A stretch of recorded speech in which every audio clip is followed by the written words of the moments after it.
Good day! Ngayong araw, naisipan ko nga palang videohan itong aking ginagawang motor. Ito nga pala, si Pegasus. Gandang pangalan no? Mahigit 4 na taon ko na itong ginagawa. Ngunit kahit isang video ay wala tayo.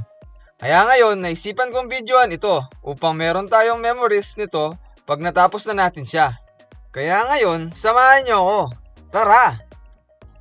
Ang gagawin natin ngayon ay papalitan natin yung lumang bushing na nagawa natin dati at a-adjust rin natin sa ating bagong gawang putres. Kaya yan, dali-dali na akong pumunta sa shop ni Tito para mapagawa na natin yung kailangan natin bushing. Malapit lang pala dito sa amin yung shop kaya nilakad na lang natin. Pagdating ko nga sa shop ay ginawa naman agad ito ni Tito. Yan, tamang chill lang tayo habang hinihintay nating matapos.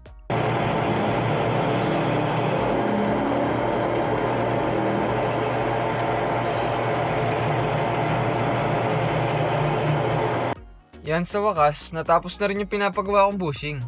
Kaya, dumiretso na tayo umuwi para maumpisa na natin ito. Pagka uwi ko ay tinanggal ko na agad yung lumang bushing.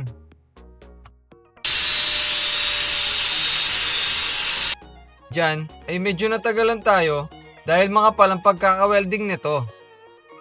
Ito na yung pagkatapos nating mag-grinder. Diyan ay susukatin naman natin yung bagong bushing kung lapat ba siya sa lumang kambyo. Sinetap ko na nga pala yung welding dyan. Kung di nyo natatanong, matagal na nga pala ako nagpa-practice mag-welding. Halos 7 taon na nung magsimula ako. Ngunit subalit datapwat, dahil madala lang ako mag-welding, kaya ngayon ko pa lang talaga halos na ma-master ito. Dyan, kung mapapansin nyo ay ginrinder ko ulit yung na-weldingan ko na. Sa kadahilan ng hindi tama yung pwesto o tabingi yung bushing na nalagay natin. Para bang naisip ko dyan ay sobrang daming nanonood sa akin sa oras na yan, kaya parang natataranta ako. Pagkatapos ko ma-weldingan yung bushing ay pumutol naman tayo ng flat bar para sa kakapitan ng rod papuntang kambyo ng makina.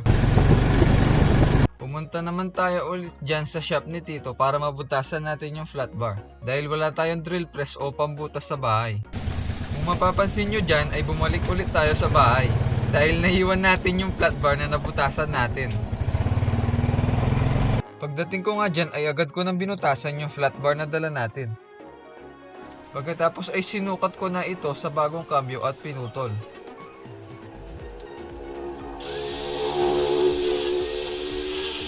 Yan nga pala yung manghihila sa rad pag magkakambyo tayo. Ito na nga pala yung itsura niya pagkatapos niya ma-welding. Dahil gutom at pagod na tayo, kahit ganoon palang kakonti yung nagawa natin, ay tamang pahinga muna at merienda. Yan ay sinusukat na natin yung paglalagyan ng kambyo sa putres para malaman natin yung taas ng bakal na puputulin natin. Dahil mag-aalas 12 na dyan, tumigil na muna tayo at kumain ng tanghalian. Sarap! Pagkatapos kumain at ayan na yung bakal na puputulin natin at paglalagyan ng kambyo. Tingnan nyo kung gaano siya kakapal. Ayan, so naputol at nabutasan na natin siya at nabilog katulad ng bushing. Diyan ay wini-welding na natin yung bracket ng kambyo papunta sa putres. So diyan, nalagay na natin yung bagong kambyo. Ngayon, susubukan naman natin siyang gamitin. At sa wakas, gumagana na. Sakto lang yung lakas na kailangan sa pag-apak sa kanya. Dahil hinabaan natin ng kaunti yung flat bar niya sa unahan. Ayan, salamat sa panonood. Samahan niyo ulit ako sa susunod para matapos na natin si Pegasus at masubukan natin siya sa show. Peace out, yo!